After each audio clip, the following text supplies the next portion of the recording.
बहुत ही important chapter. देखो, important भी और आसान भी।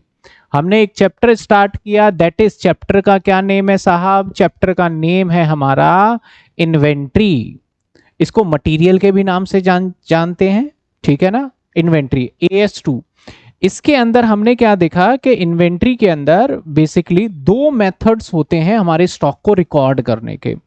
एक होता है हमारा परपेचुअल मेथड। परपेचुअल मतलब सामान आया, हम वेट नहीं करेंगे, अभी आया और अभी रिकॉर्ड कर लेंगे, that is called perpetual method. और एक कौन सा होता है हमारा? Periodic method. पीरियोडिक मेथड कौन सा बताया? सामान आया, आज रिकॉर्ड नहीं करेंगे, थोड़े सामान इकट्ठा हो जाए तो उस तरीके से रिकॉर्ड करेंगे, दैट इज पीरियोडिक मेथड।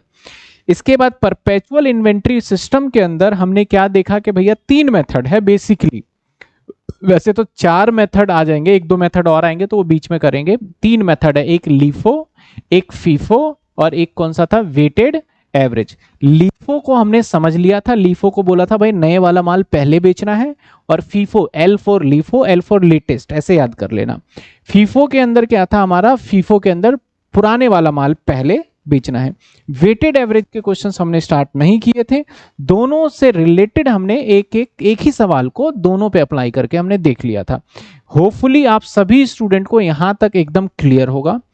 और जो बच्चे लास्ट क्लास में नहीं आ पाए थे तो लाइव सेक्शन में जाके देखेंगे तो आपको ये वीडियो मिल जाएगा।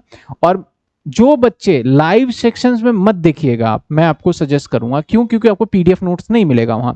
आप कंटेंट में जाएंगे ना, 2025 का आपका होगा बिल्कुल, देखा जाए तो लेटेस्ट रिकॉर्डेड, उसमें जाएंगे, इन्वेंट्री होगा, इन्वेंट्री के अंदर जाएंगे तो आपका पहला क्लास मिल जाएगा, तो वहां से देखिएगा। लाइव में सिर्फ वही बच्चे लें, जैसे आज हम और आप लाइव जुड़े हैं तो आपके लिए लाइव ठीक है, ठीक है। अगर आप लाइव खत्म होने के बाद देख रहे हैं तो सिर्फ और सिर्फ कहां से देखें? आप कंटेंट से ही जाके देखें ऑलवेज, ताकि आपके लिए वो बेनिफिशियल रहे, ठीक है। आ गया था कंटेंट पे? आ गया था आपके? क्या बात कर रहे हो, लाइव में नहीं आया? कंटेंट में देखा था आपने? देखो कंटेंट में आया नहीं आया आपके? अब लाइव का मैं हटा ही दूंगा, नहीं तो बच्चे। हाँ, तो ये क्या होता है, कब आ जाता है? जैसे आज क्लास लिया तो कल सुबह 10 बजे हम इसको रेंडर वगैरह करके वो करके कर देते हैं, ठीक है ना। तो जब आपकी छुट्टी हो जाए तो आप इस तरीके से क्लास को जरूर देखिए, ताकि अगली क्लास में आप अनकंफर्टेबल ना हो। आइए अब हम स्टार्ट करते हैं एक सवाल। हम वेटेड एवरेज का स्टार्ट करने जा रहे हैं। कौन सा स्टार्ट करेंगे हम अब? Weighted average. इस क्वेश्चन को होमवर्क में दिया था और इसको मैंने बोला था भैया लास्ट इन फर्स्ट आउट और वेटेड एवरेज से भी करना। तो मैं इस सवाल को मैं करने वाला हूं, दैट इज वेटेड एवरेज से। इस सवाल को मैं करने वाला हूं किससे? वेटेड एवरेज मेथड से।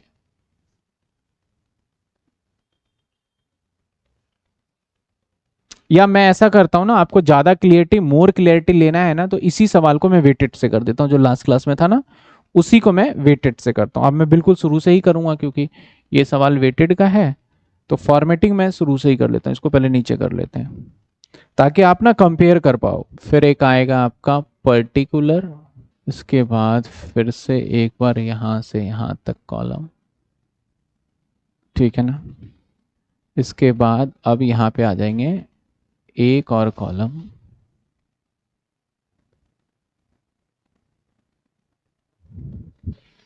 इसके बाद एक क्वांटिटी, अमाउंट और टोटल। क्वांटिटी, अमाउंट और टोटल। क्वांटिटी, अमाउंट और टोटल, ठीक है।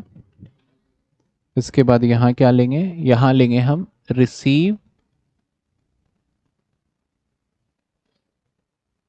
यहां लिखेंगे इशू, यहां लिखेंगे हम बैलेंस। इस कॉलम में डेट और इस कॉलम में पर्टिकुलर, और ऊपर लिखेंगे हम स्टोर लेजर। और ब्रैकेट में क्या लिखूंगा मैं? ब्रैकेट में वेटेड एवरेज, एवरेज।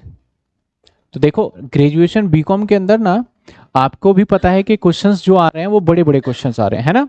काफी बड़े बड़े क्वेश्चन आ रहे हैं। अगर बड़े क्वेश्चंस आ रहे हैं आपके, तो ऐसे सिचुएशन में होता क्या है कि आप एक्यूरेसी आपको ध्यान दें, मतलब एक्यूरेट करना होगा, ठीक है। एक्यूरेट, अगर आपने कोई फॉर्मेटिंग में पार्ट छोड़ दिया, प्रोफेसर वगैरह जो होते हैं ना, वो सब चीजें चेक करते हैं। कैसे, जैसे 12th तक में आपका सीबीएसई का जो मार्किंग स्कीम था ना, वो मार्किंग स्कीम से कंप्लीटली डिफरेंट। यहाँ स्टेप मार्किंग नाम की चीज इनको समझ में नहीं आती। आप करके आओगे, अगर पूरा सही करके आओगे तो मार्क्स मिलता है, अदरवाइज मिल पूरा काट भी देते हैं। तो आप कोशिश करिएगा अच्छे से फॉर्मेट बना के आए एग्जाम में, ऐसा नहीं कि जैसे मर्जी कर दिया हमने, ठीक है ना। तो फिर आपके लिए दिक्कत हो जाएगा उस टाइम पे कि आपको करके भी आओगे और आपको मार्क्स भी नहीं मिलेगा। आइए क्वेश्चन स्टार्ट करते हैं। सर, अगर weighted average question number 1 line में एक्सप्लेन करना हो तो नोट में तो क्या लिखें जिससे कि इजीली रिकॉल हो जाए? वेटेड एवरेज अभी मैं जब क्वेश्चन कराऊंगा ना, तो फिर मैं वेटेड एवरेज बताऊंगा, और कौन यूज करते हैं ज्यादातर ये भी मैं बताऊंगा। पहले आप एक क्वेश्चन देख लो, फिर हम कर लेंगे इसका ना। कहता है 1 जनवरी को ओपनिंग बैलेंस था, लास्ट वाला ही सवाल ले लिया मैंने। 1 जनवरी को ओपनिंग बैलेंस था, कब? 1 जनवरी को, 1/1 को ओपनिंग बैलेंस, ओपनिंग बैलेंस।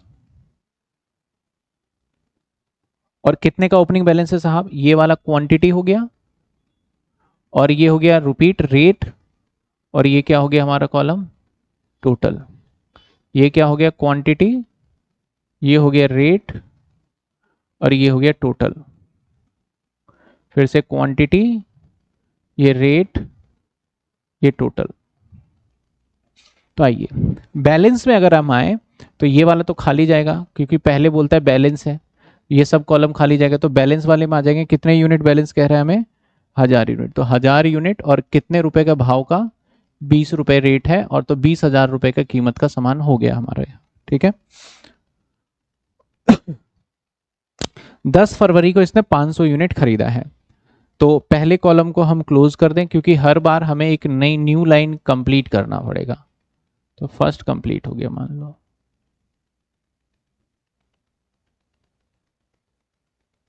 अब इसी का यूज कर लेंगे।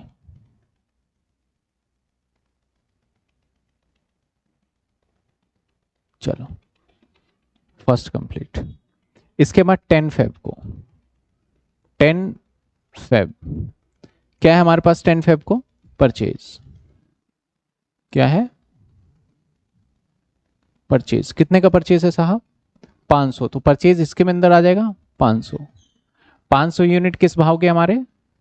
25 के। तो कितने कीमत के हो गए? कितने कीमत के हो गए? 12,500। अब हमारे पास टोटल स्टॉक, अब ये वाला तो खाली चला जाएगा, यहां देखना, ध्यान देना। हमारे पास टोटल स्टॉक 1000 पुराने थे, 500 ये। तो अब यहां पे ना हम 1500 लिखने वाले हैं। पहले क्या था कि 1000 हम अलग लिखते थे और 500 हम अलग लिखते थे, दो पार्ट था। अब ऐसा नहीं है, अब टोटल स्टॉक कर देंगे हम। अब जैसे हमने टोटल स्टॉक किया, वैसे ही हम टोटल कॉस्ट को भी कर देंगे। तो पहले 20,000 और 12,500, तो यहां पे कर देंगे हम 32,500, ठीक है ना। 32,500। अब यहां पे आपको एक रेट निकालना पड़ेगा यहां। तो रेट कैसे निकालोगे आप? यहां पे आप निकालोगे 32,500, 32, और आपके एग्जाम में कैलकुलेटर अलाउड है तो कैलकुलेटर ले लीजिएगा। तो 32,500 डिवाइडेड बाई 5, 1500, तो ये आ गया आपका 21 रुपए 60 पैसे, 21 रुपए 66 पैसे, ठीक है ना। वेटेड एवरेज की खास बात है, ये परचेज करते टाइम पे इसका कैलकुलेशन होता है, इशू करते टाइम पे कोई फर्क नहीं पड़ता। जबकि लीफो और फीफो कहां इंपैक्ट कर रहा था? इशू करते टाइम पे, ठीक है। फिर से देखिए, एक और ट्रांजेक्शन मैं करूंगा अभी आपके सामने, तो आप बताना, इसको ध्यान से देखना। अगर ये वाला पॉइंट मैंने जो करा अभी समझ में नहीं आया है तो कोई बात नहीं, एक और करने जा रहा हूं, उसको ध्यान से देख के बताना। ये लाइन क्लियर? चलो हमारा 13 फरवरी को फिर से 400 यूनिट खरीद लिया। कब खरीदा? 13 फरवरी को, 13/2 को। कितने कर लिए हमने परचेज? कितने यूनिट? 400 यूनिट। किस रेट के? 22 रुपए। कितने रुपए का हो गया? 8800। अब देखो, अब बताओ मुझे यहाँ पे मैं कितने यूनिट लिखूं? फटाफट कमेंट में जवाब आना चाहिए कि मैं 1500। अब बैलेंस में कितना लिखूं मैं? बैलेंस में कितना लिखूं? फटाफट कमेंट में आंसर करिए, बैलेंस में क्या लिखूं मैं? जल्दी जल्दी आंसर करिए जो बच्चे लाइव हैं। 23,800। कितने जवाब आ गया? 23,800, तो ये तो ब्लैंक चला जाएगा। तो 15,000 नहीं नहीं, मैं क्या बोल रहा था 1500, और क्वांटिटी में क्या लिखूं मैं, क्वांटिटी 23,800 तो गलत हो गया, रॉन्ग बिल्कुल, ये तो गलत हो गया। सही बताइए, जो बच्चे लाइव हैं सभी को टाइप करके लिखना है, क्योंकि देखो आप 12th के बाद ना फर्स्ट टाइम कॉलेज में आए हो और फर्स्ट टाइम ये एक्सपीरियंस कर रहे हो, तो आप लोगों का फायदा, ऑफलाइन में आप क्या पढ़ते थे नहीं पढ़ते थे मुझे नहीं पता, लेकिन ऑनलाइन को आपको, देखो एक चीज है, आपको मैं बहुत अच्छे से पढ़ा सकता हूं, लेकिन अगर आपने लापरवाही करी तो उस मेरे पढ़ाने का कोई फायदा नहीं। तो जितने बच्चे भी लाइव हैं वो सब कमेंट में लिखें ताकि मुझे पता चले कि आप इंटरेस्टेड यहाँ पे हो रहे हो। हिमानी का जवाब आ गया, निधि का जवाब आ गया 23,800। 23,800 निधि आपने क्या दिया पता नहीं। अनुज, अनुज का क्या जवाब है अभी पता नहीं है भाई, आप आंसर लिखो फटाफट से। तो मैं एक बार बताऊं, 1500 और 400 ये 1900 आएगा, 1900 आएगा ये, 1900 समझना। हिमानी आपने 21.7 शायद मुझे लगता है कि डिवाइड करके दिया है। कैसे आएगा, पहले आप क्वांटिटी को एक्यूमुलेट करो। अब क्वांटिटी को एक्यूमुलेट करने के बाद क्या करोगे आप, रेट को एक्यूमुलेट करो। तो 32,500 तो शुरू में ही था, और ये 8800 को जोड़ो, इस 8800 को जोड़ो, तो 32,500 और प्लस 8800। और चैट के अंदर ना गलत जवाब देना अलाउड है, तो इसलिए कम से कम तो सही नहीं पता चल रहा है तो गलत तो दे ही सकते हो, ताकि आपको पता चल जाए कि क्या मिस्टेक कर रहे हो। तो अब इसको डिवाइड में किससे करूंगा, ये अमाउंट हो गया, ये यूनिट हो गया, इसको डिवाइड किससे करूंगा, 19 से करूंगा। तो ये आ गया हमारा 21.7। शायद हिमानी ने डायरेक्ट आंसर बता दिया मुझे, सर 21.7 आएगा। ठीक है, कितने डिजिट तक लेना, एक ही डिजिट ले लो, कोई फर्क नहीं पड़ता, इतना ज्यादा इसमें हार्ड एंड फास्ट रूल नहीं है। ठीक है, अब इसके बाद इशू किया जा रहा है, कब किया जा रहा है, 20 मार्च को। तो मैं इशू की एंट्री कर दूं, ठीक है ना, 20 मार्च को इशू हो रहा है।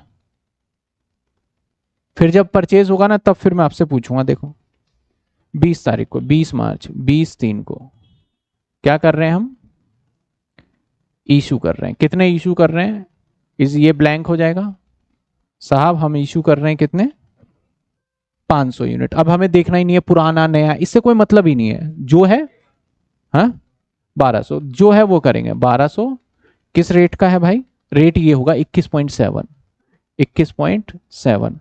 अब इसको मल्टीप्लाई करना पड़ेगा आपको, आपको मल्टीप्लाई करना पड़ेगा। इसको थोड़ा सा हम ऊपर ले जाते हैं, अभी तो नीचे रखते हैं फिलहाल। बताइए मल्टीप्लाई अब आपको करके यहां निकालना पड़ेगा। तो 21.7 इंटू में 1200, तो ये आ गया 26,040। अब हमारे पास जो बचा है वो कितने बचे हैं, 1900 में से 1200 तो निकल ही गए, तो बचे 700। समझ में आई बात आपको, 1900 था जिसमें से 1200 इशू कर दिया तो 700। अब अमाउंट क्या बनेगा, इसको इससे मल्टीप्लाई कर दो। यहां पे ना 5 से 10 रुपए तक का लास्ट में आंसर में फर्क आ सकता है, ध्यान रखना। अब मैं बताता हूं क्यों। अब ये वाला माइनस हुआ तो या तो मैं इसको इससे माइनस करके लिखूंगा तो यहां कुछ आ जाएगा, और फर्क इसलिए आ रहा है क्योंकि 21.777 समथिंग कुछ था हमारा, इसलिए कुछ फर्क आएगा। तो उसमें चिंता मत करिएगा आप कि सर ये गलत तो नहीं है हमारा, नहीं बिल्कुल गलत नहीं है। तो ये देखो अब आ गया हमारा 1590 और 21.7। अब आप देखना, सॉरी 15,190, अगर आप 15,190 और इसको जोड़ोगे ना तो इसके बराबर नहीं आएगा, कुछ फर्क आ जाएगा। जैसे 15,190 और 26,040 जोड़ दूं तो मेरे पास आ रहा है 41,230 रुपए, 41,230। क्योंकि आप एक चीज समझो, इसी में से तो तोड़ के इधर निकाला और इधर भेज दिया, तो इन दोनों का टोटल ये होना चाहिए, तो वो मिसमैच होगा। क्यों मिसमैच होगा, क्योंकि पॉइंट फ्रैक्शन आ रहा है यहाँ पे, ठीक है ना, इस वजह से कई बार मिसमैच होगा। क्योंकि ये 21.7 का रेट तो है ही नहीं, ये 21.7666 ऐसे करके कुछ आ रहा है, तो पूरी डिजिट लिख नहीं सकते। तो थोड़े बहुत डिफरेंसेस आएंगे तो वो वैलिड है, आपका गलत नहीं माना जाएगा। ठीक है, इसके बाद फिर से हमने सोल्ड कर दिया 500 यूनिट। ओके, फिर से 500 यूनिट सोल्ड कर दिया। फिर से कितने यूनिट सोल्ड किया, 500। कब सोल्ड किया हमने 500 यूनिट साहब, ये 6 अप्रैल को, 6/4 को इशू कर दिया। अब सोल्ड वर्ड भी लग सकते हो, ये भी खाली, ये भी खाली, ये भी खाली। कितने बेचे, 500। रेट क्या होगा, टेंशन ही नहीं है इसमें, ये तो मुझे ज्यादा आसान लग रहा है, टेंशन ही नहीं है, क्योंकि सीधा रेट जो पहले दे रखा है उसको कर देंगे हम। तो 500 इंटू में 21.7, ये आ गया 108। हाँ, अगर कैलकुलेटर अलाउड नहीं होता तब तो बहुत मुश्किल हो जाता है ये। अब तो कैलकुलेटर अलाउड है। 500 में से 700 में से 500 चले गए तो बचे कितने? 200, और 21 रुपए 7 पैसे के हिसाब से है, तो 200 इंटू 21.7, ये आ गया 4340 रुपए का सामान बचा हुआ है हमारे पास। 4340 रुपए का माल बचा हुआ है ना। चाहिए थोड़ा मैनेज कर। वैसे तो क्वेश्चन आपको याद ही हो गया होगा लगभग लगभग ना, पिछली क्लास का ही क्वेश्चन है, तो आपको याद ही हो जाएगा। चलो आ जाओ जी। अब फिर से हम देखते हैं, तो 12 मई को खरीदा है, 12/5 को। अब आप बताना क्या हुआ है परचेज। खरीदा कितने यूनिट है? 400 यूनिट। किस रेट के? 25 के। कितने रुपए हो गए? 10,000। कितने हो गए भाई? 10,000। 10,000 ये तो खाली हो जाएगा। अब बताओ मुझे यहां क्या लिखूं मैं क्वांटिटी में? जल्दी बताइए, कमेंट करिए फटाफट आंसर। यहां क्या लिखूं मैं क्वांटिटी के अंदर? पहले कितने थे हमारे? 200, और नए कितने खरीद लिए? 400, तो कितने आ जाएंगे? 600। कितने आ गए? 600। अब अमाउंट में क्या आएगा? पहले कितने का था हमारा? सर मेरा 15,260 आ रहा है। 15,260 आ रहा है, किसका बोला मेरे को समझ में नहीं आया। अभी एक बार दोबारा बताना मुझे। 410, 14,000 कितने? 340। सिंपल होगा कि पहले हमारे पास 4300 पड़ा था। मैं एक बार इसको चेक कर लेता हूँ। 21.7 नहीं, आंसर यही आना चाहिए। 40-50 रुपए का फर्क चलेगा, इतने ज्यादा का नहीं। तो हमारे पास ये और प्लस हमने ये 10,000 जोड़ दिया। इस 4340 पुराना और नए दोनों को जोड़ दिया। अब रेट निकल के आएगा हमारे पास, और रेट क्या निकल के आएगा हमारे पास? 23.9 का रेट आया निकल के। सर 15,100 नहीं, 15,260। 15,190 नहीं, 15,260। 15,190। अच्छा यहाँ 15,260 है क्या? 700 इंटू में 21.7, 15,190 है। 700 इंटू मैंने इससे मल्टीप्लाई कर दिया। आप, मैं एग्री करता हूं कि आपका जो होगा ना उस डिफरेंस ले रहे होगा। डिफरेंस नहीं ले रहे, मैंने क्या करा, 700 को इससे मल्टीप्लाई कर दिया, दैट्स इट। तब ये डिफरेंस आ रहा है। मैंने कहा थोड़ा बहुत डिफरेंस आएगा तो कंफ्यूज मत हो, हम सही है। ठीक है, आइए इसके बाद अगली एंट्री क्या है हमारा? 12 मई के बाद 30 मई का। 30 मई को क्या कर दिया आपने? 30/5 को इशू कर दिया। क्या कर दिया आपने? इशू कर दिया। इशू कर दिया कितने? ये छोड़ देते हैं, छोड़ देते हैं। कितने यूनिट करें? 500 यूनिट। कोई बात नहीं भाई, 500। रेट क्या लगेगा? 23 रुपए 90 पैसे। लगा दो भाई रेट। 500 इंटू 23.9, तो ये हो गया हमारा 11,950। बचे कितने? 500 में से 100 बचे। 100 कितने के? 23 रुपए 90 पैसे। कितने हो गए? 2390। ये आंसर हो गया हमारा। अगर कॉस्ट ऑफ गुड्स सोल्ड निकालना चाहते हो तो इसका टोटल कर लोगे, और अगर आप क्लोजिंग स्टॉक की वैल्यू जो आपको सामने गिवन है। अब भी किसी स्टूडेंट को अगर डाउट है तो आपके सामने एप्लीकेशन पे एक हैंड रेज का ऑप्शन आ रहा है। उस हैंड रेज को जब आप क्लिक करोगे तो हम यहां से आपस में कम्युनिकेशन कर सकते हैं, जिससे आप जो भी बोलोगे बाय स्पीकर थ्रू, आप जो भी बोलते हो मुझे सुनाई देगा, और जो मैं बोलूंगा आपको सुनाई देगा, जिससे आपके डाउट इजीली क्या होंगे? सॉल्व हो जाएंगे। ठीक है ना। अगर कोई डाउट है तो आप पूछ सकते हो हैंड रेज कर करके।